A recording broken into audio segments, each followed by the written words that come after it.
Okie dokie, hello everyone. It is I, LameBoi, and you know what? It's been a while since I've made a video, so in anticipation of season 10, it's time to go back into the content realm and start thinking about season 10 and what New World can offer. And you know, I decided to take a different route on this. So, as you know, your boy has 1,700 hours in this game, and it's not a lot compared to some other people that I saw that has like 9,000 or freaking 5,000, but I have a pretty good idea of what's going to happen in this game in the near future. So I wanted to go over the season 10 notes that they came up with and give you some predictions of what I think the game is going to have to offer. I'm not telling you how to make money. I'm not telling you how to make gold. Find someone else to do that stuff. I'm here to just mentally prepare people for what Season 10 might have to offer, given my experience of playing the game since day one when it was just on PC. So let's look at the notes and go from there. Season 10 notes. Alright, Nighthaven. Wow, look at this freaking thing right here. So, first and foremost, October 13th, yada yada yada, it's free! Yippee! It's got the spooky backdrop and such, and it's like, oh, a new zone. We got both man and beast, and we got spooky vampires, and oh my god, werewolves and a powerful king.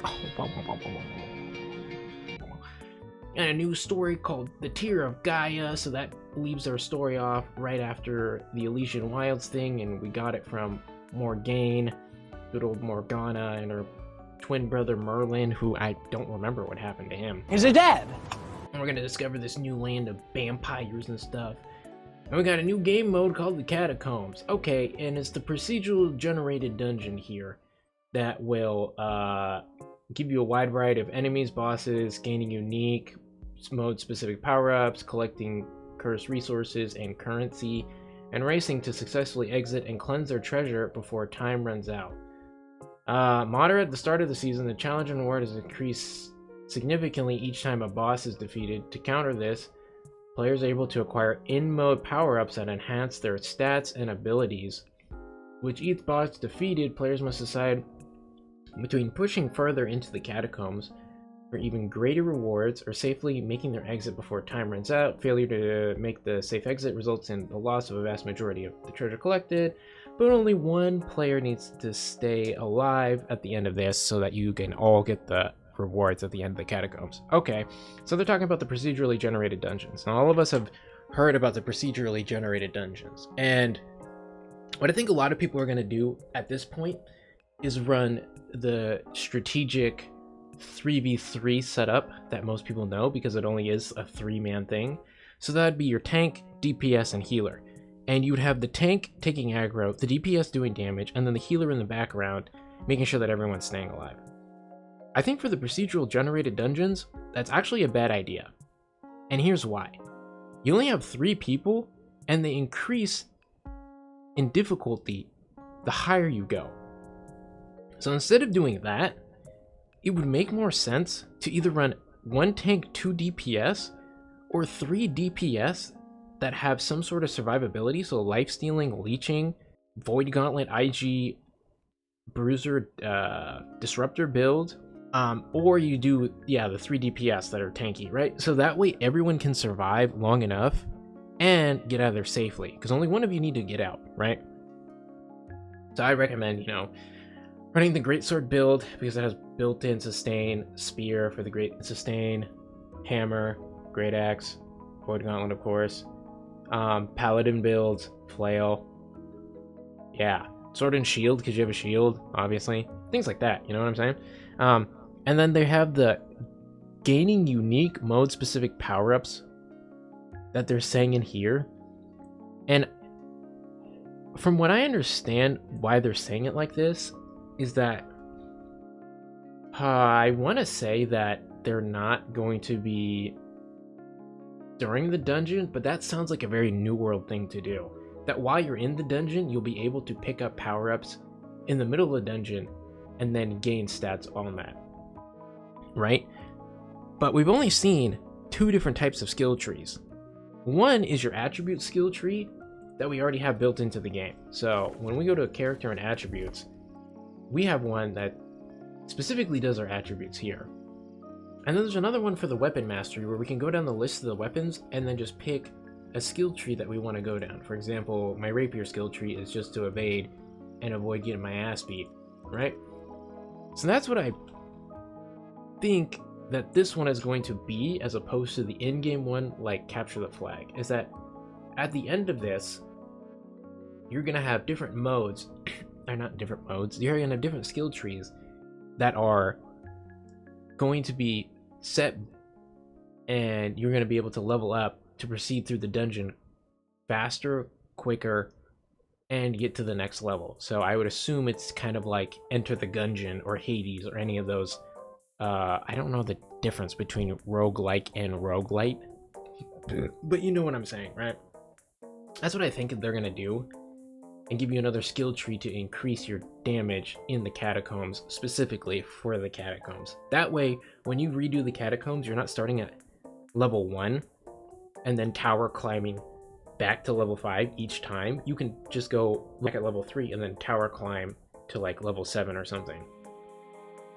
And I think the other strategy that people need to do for the catacombs, just as my personal opinion, is that you should power crank to level 4 or 5 at least, and get the rewards from level 4 or 5. After level 4 or 5, drop out, look at the gear that you have, start min-maxing the gear that's available to you with the gear that you have with stats that you want, and then climb back up from that level with the new gear that you have and start slowly increasing. Because what I understand here is that the catacombs are going to be good for your gear, and that comes in later down this list. Next thing you're going to be talking about is the new Isle of Night raid. So it's a 10-person raid, much like Hive of Gorgons. 3 pieces, puzzles. Yeah, that's a fucking joke. They don't have puzzles in this game. And set piece encounters. Whoopee skippy, okay? And here's the other thing too that they mentioned is that the new raid and the new area is lost. Fallen lost, right? Now Fallen lost. So everyone's like, oh, lost. Psych. Hype up. Great. Awesome. So, as you can see, in each one of the servers, I'm in Hudson Land, everyone is farming the lost trophy part. But I think that's a mistake, because they mentioned vampires and werewolves. That means in this raid, there's definitely going to be werewolves. And what I think a werewolf is? Beast. Thankfully, the major beast trophies are super easy to purchase and craft right now. But when we get into this raid system, yo, just keep 3 on back bar just in case to beat the werewolves easily. Because this is going to be another one of those 4-hour progression dungeons, and I'd hate for people to get stuck on the werewolf part, because I assume it's going to be the hard part like Typhoon. If Typhoon is more like a werewolf, they're probably going to do the same copy-paste dilemma here. And the last boss of the raid is probably going to be the hardest, with a vampire doing like Dracula moves, disappearing, coming in a different area, leaving like shadow goop that might spawn like a couple ads.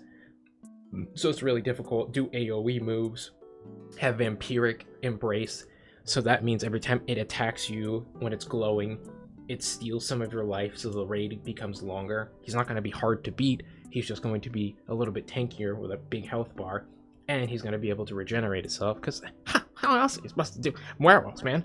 That's the whole point of werewolves. Ooh, I'm here to suck your blood, right? The other thing that captured my attention is that they're saying that PvP zones are going to scale to 775. Okay, 775? Why that specific number?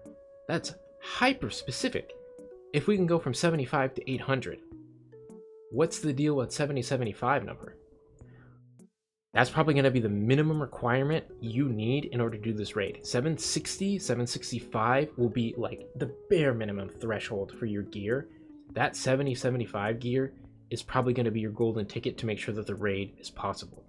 And then, once you get to that point, you'll be able to get the 800 gear that drops from the raid. And it's probably going to be the same thing as before. 1 piece from the first boss, that's jewelry. So whatever jewelry you can get. A second piece of armor gear. That's whatever you're gonna get based on your armor gear that you have right now. And then the third piece is a weapon for whatever weapon you have. And here's another thing on the umbral system. I assume that the umbral system is gonna work the same way it did at the beginning of the game when they introduced the umbral system the first time. Back in the day, we had gear that we could find that were at a certain threshold, and it didn't matter what the gear was. If we got it to 600, they drop it down to 590 with all the same gear stats, and then we can upgrade it to 625. Now, if you've talked to any of the old players from back in the 2020 to 2022 days, before the console players came out in 2023-24, the umbral system was kind of goofy because the first couple levels up to getting to 625 was fairly easy. So going from 590 to 598 to 605, super easy, right? It only took a couple of gypsums because you could crank out like 5 levels, 6 level upgrades.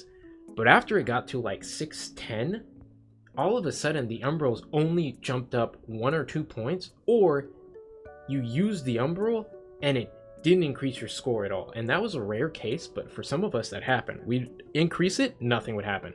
We're like, what? We just wasted an umbral? We just wasted a gypsum orb doing the umbral upgrade and it didn't work? What is this? I'm sure they're not going to be as mean and unlenient as they were before, but after you get to the 660 mark, or the 760 mark, or the 775 mark, I assume these upgrades are going to be 1 or 2 or maybe 3 more for each umbral shard that you use to upgrade, getting you to the 800 mark. So it's going to be smart for you to upgrade your gear as soon as Season 10 comes out, as fast as possible. Whatever gypsum you have, start farming it if you don't have it. I recommend just doing a bunch of monotonous farming. Whatever resource you like, start farming a bunch of it. If you want to make a bunch of prismatic ingots, do that. If you like stone crafting, do that. If you like chopping wood because it's not hard work but it's honest, do that. If you like picking weed, go at it, ham. Do it. Bob Marley, you're a hero. Start getting those emerald gypsums and the obsidian gypsum because you're already farming the lost trophy, I assume. And start getting your obsidian gypsums fairly quickly, because you want to upgrade your gear score to at least, if we're at 725 for the bare minimum, most people, right? And 700 gear is available. I would recommend getting your 725 or 700 gear to 750 at least. Start running these procedural dungeons, get your 760 gear, that's pretty good, or 770 gear, that's pretty good, however far you climb, and then starting to try to get into that raid. That being said, all of this is going to be easier said than done. The end game of New World, as everyone has figured out, is the hardest part, and this is end game stuff. Yeah, it's a new region, but at this point it's been 4 years. Most people have Gorgon gear. Most people are going to get geared up with Gorgon gear. We have 2 weeks before Season 10 happens, but still, Gorgon gear is pretty easy to get at this point. And even if it's just crappy Gorgon gear that you bought on the market for cheap, it's still 725, which is going to be better than anything, right?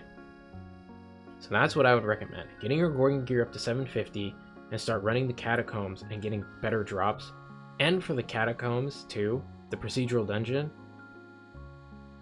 start getting more trophies so you can adjust based on the enemies there, and start getting potions that are ward and coating so you survive longer and beat the enemies longer.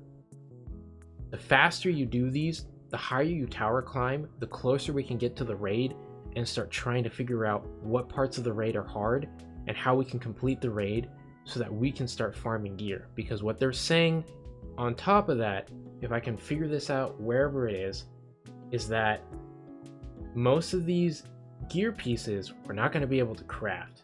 We're going to have to find them on BOP, bind on pickup.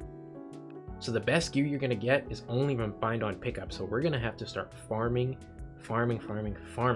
right? That's what I can say.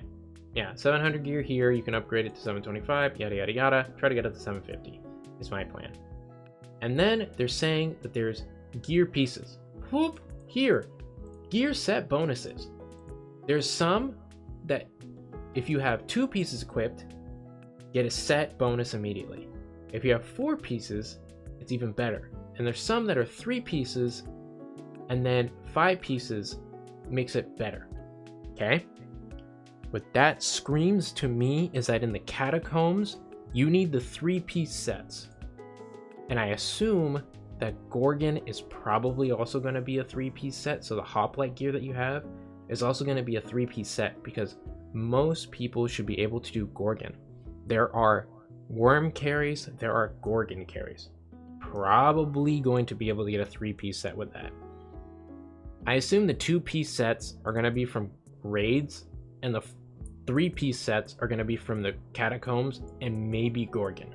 I want to say it's Gorgon because everyone can do it now. But that's my predictions for that part there. And so that we can get those set bonuses. And I assume that the 3-piece set bonuses, for the most part, if you have like the hoplite gear, is probably going to be like a little bit more health or a little bit more defense. Nothing crazy. But the 2-piece sets are probably going to be doing with like attack, life stealing, haste, things like that, right? That are a little bit better. So you can get 2 and you get like a 1% increase or a 2% increase. But when you get 4, you start to get like a 5 or 7% increase, which is way more significant, but they're harder to get. Whereas the 3 to 5 pieces, you're going to go from like an automatic 2.5% to a stack of 7% that way, but you need to have 5 pieces in order to get that 7%. And then, you know, you mix in your artifact there and try to min-max all your stuff and make sure you get the most biz set ever and start cranking out more stuff like that. The other thing that I have no idea about is perk charms. What? What the fuck is a perk charm? Okay, charms. 4 empty sockets, perk charms. Charm sockets and charms themselves have 3 types: defense, offense, skill. These charms can be picked up fully refined, but more commonly will need to be crafted with mere materials which drop from endgame content. And the endgame content that they said there would be is the Isle of Night, Catacombs, and the PvP track. Pinnacle of endgame content, right? And then you can go back and do the other endgame content, like Gorgon is probably going to get a boost. Hive is going to get a little bit of a boost, so it's still replayable. That's what they said in their video. But this is the endgame content that they're really focusing on. So catacombs, again, are going to be important. The crafting part is where I'm confused, because right now we do gem sockets. So my thing is that the charms themselves are probably going to be made from gems, so you're going to need either uncut or cut gems that you need to make the charms, because they're going to be different colors depending on what attack, defense, or skill you're going to use. And you're going to need to burn gems into that powerful gemstone dust in order to create the gems. You need the gemstone dust to tink, tink, make the charm, right? Powerful gemstone dust doesn't have a lot of utility right now, but if you're a crafter, you know exactly how frustrating that stuff is. Most people use it for a defensive item when they're fighting against mages, but if you're crafting, it's in your blessed rivets, it's in your stone cutting stuff, and most importantly, it's in your prismatic blocks, and they're expensive, and it takes a lot to make it. So I wouldn't be surprised if charms utilize that system as well, maybe even the prismatic blocks and ingots, as a matter of fact, to make these charms. So keep your stone cutting up, start hoarding gems.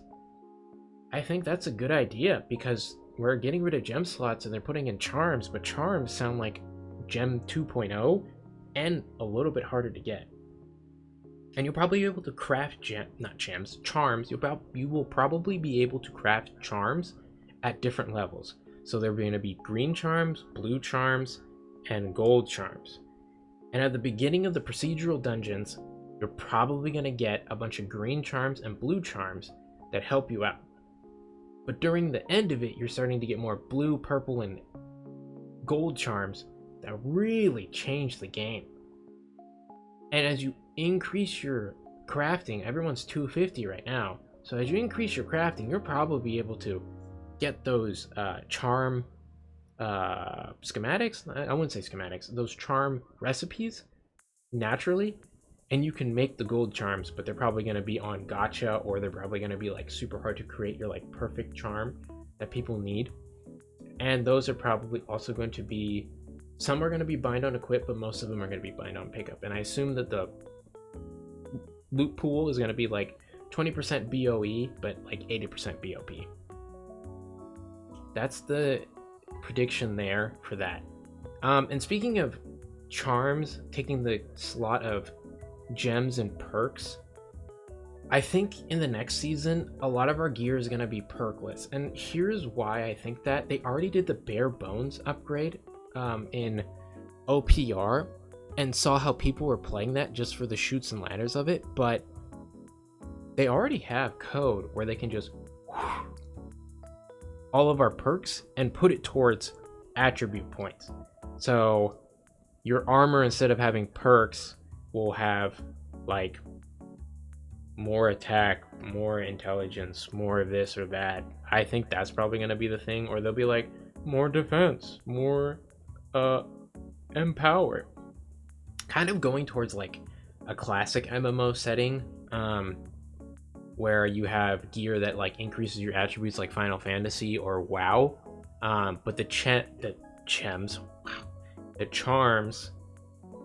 really make or break your gear, and you can freely mix and match that, so you don't have to recreate gear that you have each time. You just have to recreate the charms, so you can get quote unquote base gear because of the armor sets that you have and the armor bonuses that you're going to get, and then you can just recreate the charms. And some of the charms are probably going to be able to be sold and bought from people, because I think the market still needs to stay alive. But you'll be able to just get the gear that you want and then start crafting and farming charms that are going to help everyone else out, right? That's what I think there. Let's see what else that they have. There'll still be unique gear pieces with powerful and rare perks called infixes. These will function similar to how unique perks on artifacts work. Okay, that's cool. So still rare perks, probably bop. Find it and use it. No longer perks, increased attributes. What did I tell you, brother? What did I tell you? Don't need to read anything else of that. Perk design, yada yada yada. Oh, must-have perks. Eliminate must-have perks. Okay, guys, this is where this shit comes in, and I've been saying this for a little bit. This is what I think about this, and this is where I'm going to start this conversation about must-have perks. Healing gear, healing weapons, and healing perks used for the purpose of DPSs, I feel like has always been a problem. Healers only have 3 items that are specific to healing, which are the life staff, the void gauntlet, and the flail. That's it. That's all we have. DPS have the whole pool. Tanks specifically have the whole pool. You can put hated on anything, but specifically they use hammer, great sword, great axe, sword and shield, flail. They have 5. Why? Dude, I'm a little heal slut on my downtime. That seems crazy that healers are still getting the short end of the stick. Not only that, perks like Healing Breeze, which are meant to help healers heal your party more often because floor tanks exist all of the time, should not be used in combat where someone has shirking heals, hops, and then continuously heals off of the Healing Breeze healing perk. I feel like that's just kind of like unfair for healers. Not necessarily for the DPS that are fighting in PvP, but for healers, it feels like they don't have anything unique or truly healing. And in the term of must-have perks, those are some of the things that are must-have perks. The perks that are used for healers and for helping healers. So things like Healing Breeze, the vial of something water, Shirking Heals, Enchanted Ward, the energy perk that they just had, not Invigorated Energy, not Sturdy Energy, not Shirking Energy. Man, what is it called? Let me look. Energy. Potent Energy? No. Desperate Energy? No.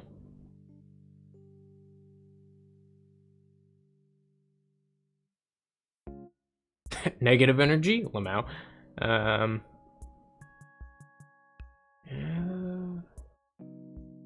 What is it called? Let me look. Victims. Dude, also on a side note, New World Database has so many ads that it just slows it down, and it actually pisses me off. No, not attribute perks. All perks.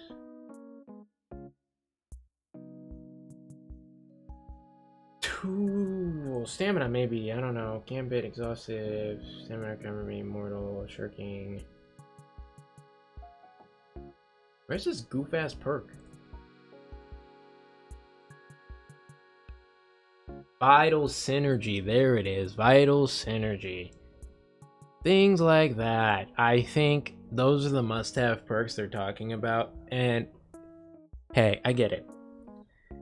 We just lost Hardened Crystal. We just lost Adamant.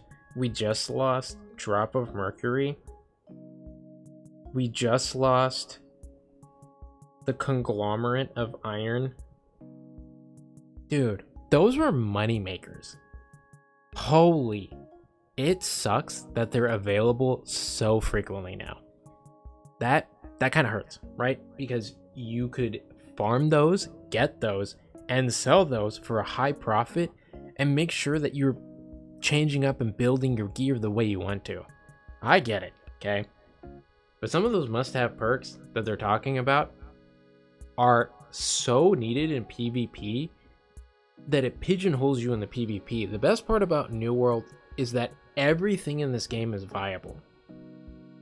But if you need specific perks to make your gear viable against other people that have that perk, that stinks. And you know, must-have is super arbitrary to some people. Like, oh, in this gear I need 4 freedom because that's my must-have perk. Well, they're not talking about your must-have perk. This is a game.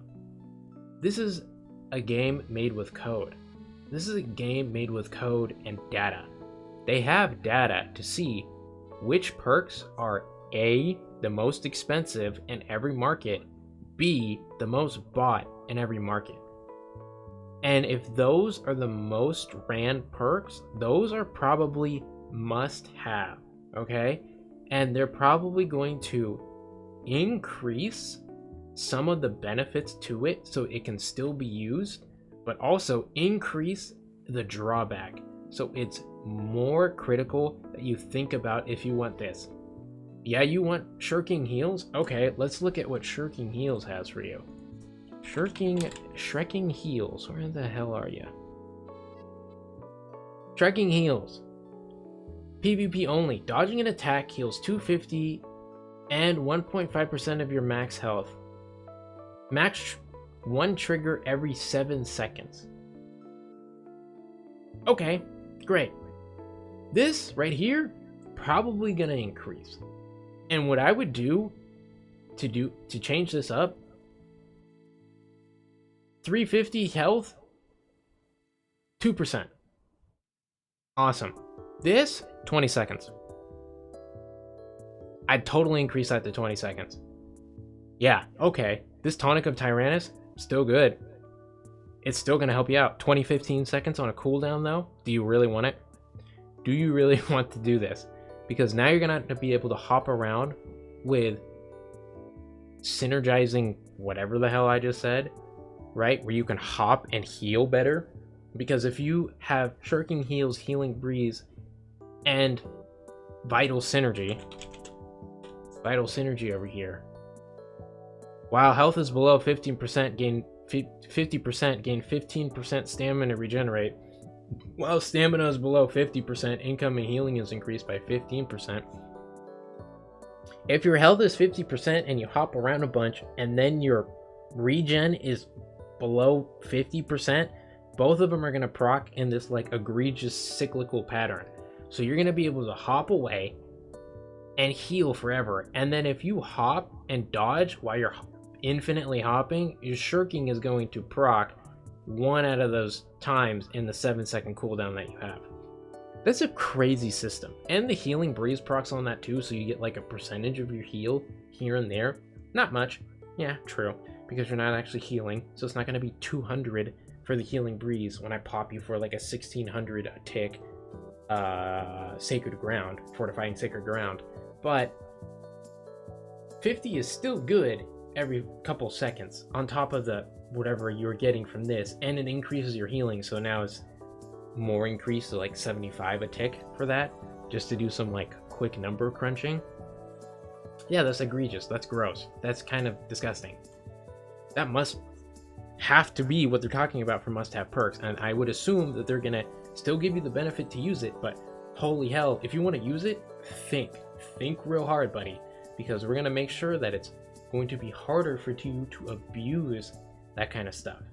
That's what I think they're gonna do. Have they done it before? Hell yeah. Hell yeah. They did it with, they as in AGS, as in New World Team, have done it with things that were trivial. For example, we found out early in the game for our player base that Boar's Home in Restless Shores had so many boars that we would just use that as a farm to level up our weapon stuff. Our weapon leveling, if we wanted to like all of a sudden use a musket and it was level 1, we'd go to Boar's Home, stand there for an hour, hunt a bunch of the boars, and boy oh boy, it's level 20. Sweet. Don't have to do that again. Don't actually have to go through the game forever to level it up slowly in 3 hours. We can just do this in an hour. Oh my god. Significantly better. It was like 30 minutes maybe. I don't know. Right? They saw that and were like, ha ha ha, no, goodbye. Another one that they did, I don't think anyone remembers this either unless you play the game. Let me pull up the New World map. New World map. Oh,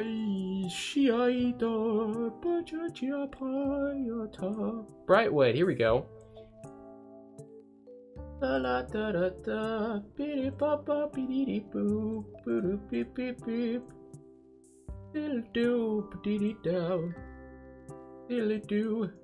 There is a church here somewhere in Brightwood. Don't remember. Points of interest. Ah, here we go. There's a church here in Brightwood. Wine's Home. Walsham. Church Walsham. Church of Walsham.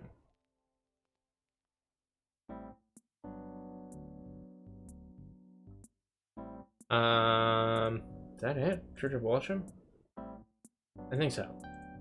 In Brightwood, there is a beginning place that we would go to. Is this Walsham Church? Where is Walsham Church? I think it's over here, if I'm not mistaken, okay?